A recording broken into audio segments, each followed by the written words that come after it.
realize wala naman taong yumaman nang hindi rin talaga nagsikap. So hindi ko pinakawalan yung pagkakataon, yung opportunity. Pinagsikapan ko every single day, kahit mapuyat, kahit mapagod, okay lang. Kasi sabi ko, sa laki ng pangarap ko para sa pamilya ko, sa kagustuhan ko na mabago yung buhay nila, sabi ko, hindi ko papalampasin tong pagkakataon na to. Hindi kayo maniniwala kung saan ako nagsimula. Ito yung bahay na kung saan kami nakatira before. Ito, isa sa pinaka, kumbaga, memorable para sa akin kasi dahil dito ako nagsikap talaga Sa umaga, ito yung patungan ng mga paninda namin. Sa gabi naman, tinutupi. Ako nasa ilalim, yung kuya ko nasa ibabaw para lang magkasya kami. Ito yung pwesto na kung saan na after high school, nag-aaral ako ng college. Dito ako nagtitinda ng bibingka at ng puto bongbong. So para at least makapagsustento dun sa pag-aaral ko din, makatulong sa parents kahit paano. So ito yung loob ng bahay.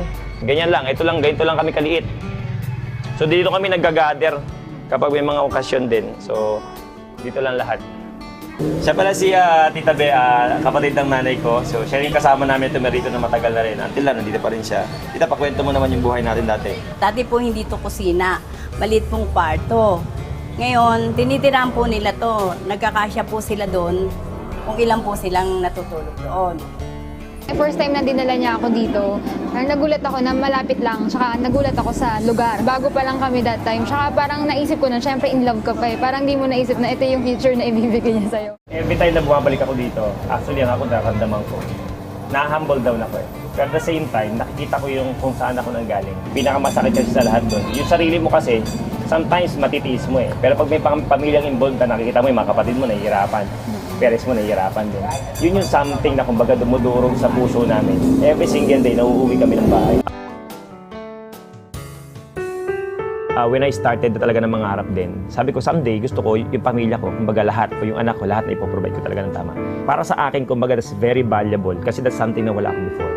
And every time na nakikita ko yun, yung lahat ng pinaghirapan ko, na I'm very happy sa situations na meron yung mga anak ko right now.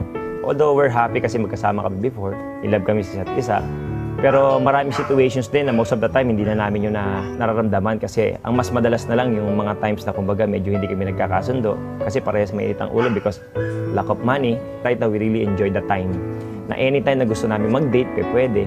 Iba rin yung pagpasok namin ng mga magagandang malls, you can eat hindi lang sa Jollibee, McDonald's You can eat sa mga restaurant na na kung saan mas maparamdam ko sa kanya kung gaano ko siya kamahal. Una, nung nag-start kami ni Nat, sobrang gusto ko na mag-give up. Hindi ko in-expect na ganun pala yung buhay may asawa.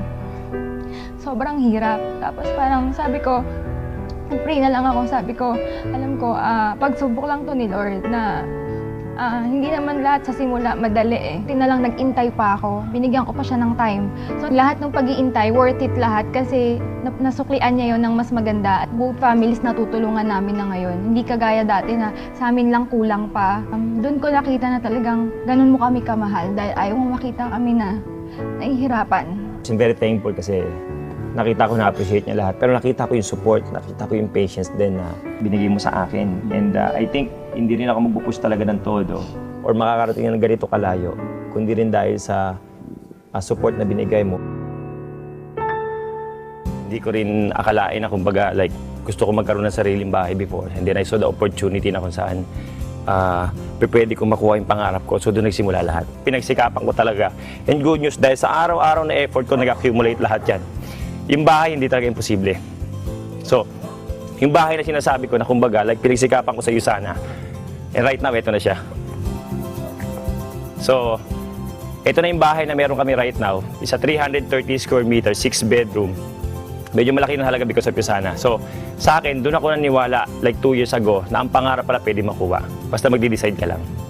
Ito yung one of the favorite spot namin sa may bahay. So, dito kami nag-gather ni Joan. Itong sopa na yan, halos kasya kami lahat dyan. So, diyan kami madalas nakatambay. I always wanted before na kumbaga magkaroon ng TV na ganyan na kung saan mas makakapanood kami ng movie na mas maganda, na high definition din. May so, dyan. Yeah. Ito yung isa mga first trophy namin sa Yusana. And sa akin, very important yan kasi elementary, high school, college, wala akong mga ganyan. So ngayon meron na. Pero isimula lang yan na mas marami pa. Dito kami normally nagsisimula. Breakfast dito ng 11 a.m. Minsan, sabay na rin yung breakfast tsaka lunch. So iba siguro kapag may business ka talaga. So, You have your own time. Sa'yo sana maganda kasi wala kang boss, ikaw, sarili mo lang. So yun naman yung gusto ng iba, di ba? Hindi mo naman lifetime gustong magtrabaho at may boss, di ba? Tsaka alam mo naman sa work, limitado lang yung pwede mong kitain. And finally, just after 2 years and a half, ang maganda habang tinatrabaho, unti-unti yung reward binibigay. And right now, we're living the life.